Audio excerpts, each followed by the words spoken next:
Sustainability Karma, a podcast series on sustainable development, sustainability and ESG, or environmental, social and governance, on AIR FM Rainbow Delhi 102.6.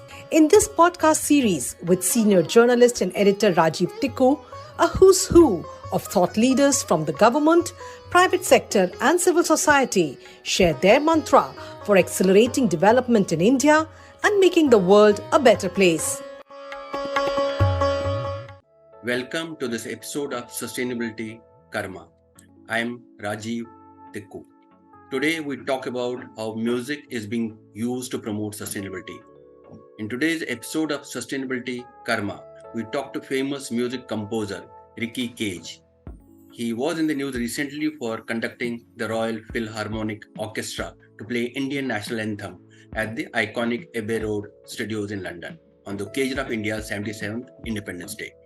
It earned him praise even from Indian Prime Minister Narendra Modi.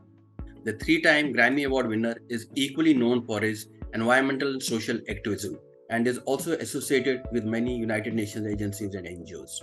Let us welcome Rickey Kej to this episode of Sustainability Karma.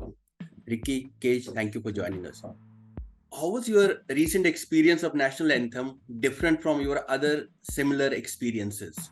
The National Anthem is a piece of music that is really important to me.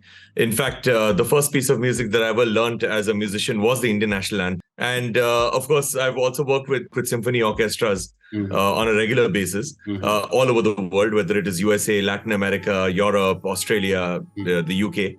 And my favorite orchestra has always been the Royal Philharmonic Orchestra. So I thought, why not bring these two elements together and create an epic version of the Indian National Anthem? Now, in the past, as you know, I've created two landmark versions. One was in 2015, where I created a version of the National Anthem dedicated to the forests and the wildlife of our country.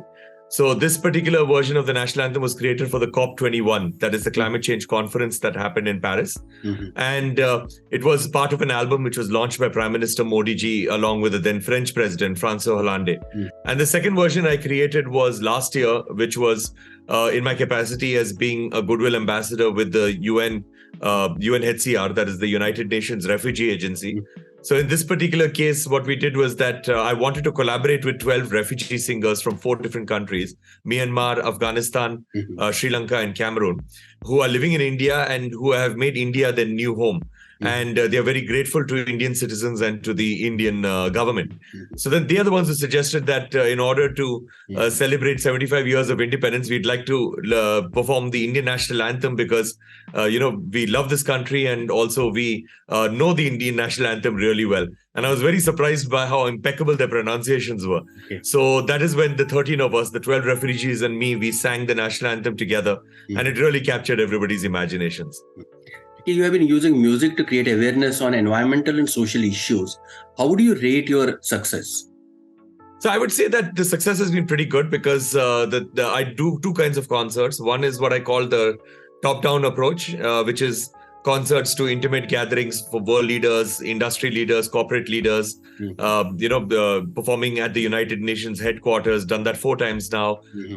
And in Geneva, I've done that twice, performing to lawmakers within India, within other countries, like in Canada, Australia, in in America.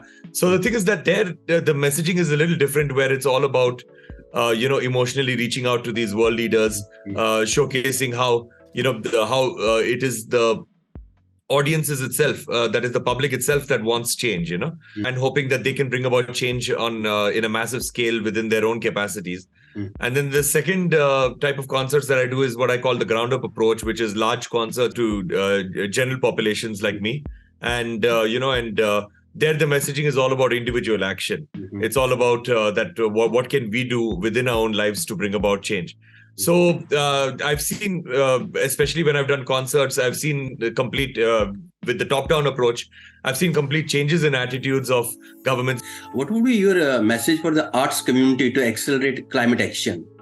So I would say that with all the problems that we are facing on our planet, whether it is environmental problems or social problems, environmental problems, obviously it's said that we've got a triple planetary emergency. Mm-hmm. We've got climate change, we've got species extinction, deforestation, air pollution, plastics pollution. Mm-hmm. I believe that everyone on this planet is aware of all of these problems at some level. Maybe not at an analytical level or a scientific level, but everybody is aware that these problems do exist. So the golden question is not about how do you create awareness of all these problems. The golden question is how do you convert this awareness of these problems to action? And I believe that, that you can showcase a ton of scientific data to people, which is extremely important, but it will not have any effect. It will not convert that awareness into action. And it's the same thing with analytics and data. But what is needed is for the arts community, and in my case, musicians, to take all of these complex ideas and thoughts and to simplify it through the emotional language of the arts and music and film, so that you're reaching the hearts and souls of people. And once you hit people's hearts and souls and you reach out to them on an emotional level, that is where you will be able to make that conversion from awareness of problems to action. And I've seen this happening time and again. When you reach somebody emotionally, like when you see an emotional film or you listen to an emotional piece of music, immediately people feel that I need to bring about change. And when it comes to this kind of communication, there are always two ways to communicate. What I've largely coined as, the Greta Thunberg approach and the David Attenborough approach. So the Greta Thunberg approach, of course, Greta Thunberg, I've met her. She, in New York during the Climate Week in 2019. I think she's an absolutely amazing person, and she's got a genuine concern. She's very disturbed about what's happening on our planet when it comes to climate change, and she's genuinely concerned about it. Her method of action is basically shaming people into action, which is effective in some ways. Like, for example, when it comes to getting world leaders to do the right thing in the near future or getting things done immediately, it is effective, but it does not have a long-term effect on a person. Like, for example, if we see pictures of a dead animal in our social media, we immediately scroll up.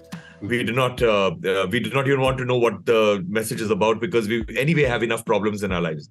So we don't want to be sad anymore, any more than what we are already depressed and sad within our own lives. But let's not discount Greta Thunberg's approach. It is a good approach, but it's not an approach that I have taken. The second approach is the David Attenborough approach, where you make everyone fall in love with the natural world. And hopefully through that love, we find it within ourselves to protect, to conserve and sustain. So it's more about inspiring people into action. My aspiration has always been to take the David Attenborough approach, because that's what it is all about, that use love and use positive reinforcement. Coming back to your My Earth songs on SDGs for children, would you have any memorable experiences to share? So the My Earth songs is basically about 30 songs written for children, which are based on the Sustainable Development Goals. So we've got a song which is about single-use plastics. It's called Plastic What. We've got another song which is teaching children what a carbon footprint is. Like, the lyrics of that song says that I'm going to leave a mark on this earth, but it's not going to be a carbon footprint. All of them are super positive. They're very fun. They're energetic. The intention is to replace the existing nursery rhymes which are in schools, because Twinkle, Twinkle, Little Star does not teach us anything about stars, or Baba Black Sheep does not teach us anything about sheep. And they're fun, energetic. So right now we are in over 11 million textbooks across India, and in the English language, and we've got the Hindi language ready, and it's available for everybody. Thank you very much for joining us in today's program of Sustainability Karma. All my very best. You just heard Rickey Kej talk on the role of arts in pursuing sustainable development.